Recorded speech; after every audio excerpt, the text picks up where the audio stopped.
Really, I think investors are waiting to see if the Fed can regain its footing to align its monetary policies with where the economy needs to be. And the other factors out there, whether it's geopolitics, whether it's the slowing economies in the rest of the world, whether it is concerns about Trump bashing the Fed, all of these things exacerbate what's financially, or what is fundamentally a valuation question having to do with the Fed's rebalancing of its monetary policy.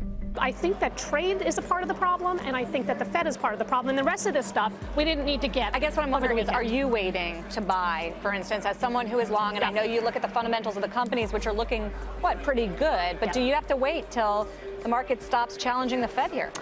Well, yeah, I mean, you're right. We don't want to fight the Fed on the way up and on the way down, but I actually think that we've seen an overkill on some of these companies. I mean, when you can get American Express at 11 times forward estimates, or you can get Union Pacific at 12 times forward estimates, where I actually feel pretty good about the earnings estimates because they're doing special things, restructurings and those kinds of things, when I can find companies that are blue chip in nature and down 20 to 30, 40% even, in some cases, I find that that's attractive. Now, it's been wrong to be buying the dip this year. It really has been. It's been right to sell into the strength. But that's not my style for a long-term investor. I'm looking for blue chip quality companies that are on sale, that have catalysts, where I feel confident in the longer-term picture. I think between now and year-end, there isn't much left here. We're probably going to continue to see this downward pressure. There is a lot of year-end selling going on.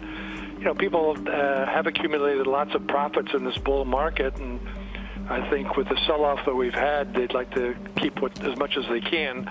Those who have losses are also going to probably be selling for tax purposes. So between now and year-end, I think we're going to create some great value going into the new year. And I think we are going to find that stocks will be looking awfully attractive going into the new year on a fundamental basis. But, of course, there are other issues besides earnings driving the market, like politics, for example, and like trade wars. Well, putting aside the fundamental factors, which we all know that I think is impacting markets, is you have these technical factors. For the first time in 10 years, you actually have tax loss selling. You have people worried about redemptions if you're running a mutual fund or a hedge fund. So there's a lot of people just raising cash just to meet redemptions. And then this time of the year, every human emotion gets exaggerated from a money manager standpoint. No one wants to miss around on the upside, and everyone wants to run out the door on the downside because December dollars are precious when a money manager is measured on a calendar basis. So those are the technical factors, but what you guys have been addressing on the fundamental reasons, there's certainly a lot of legitimate reasons for this selling.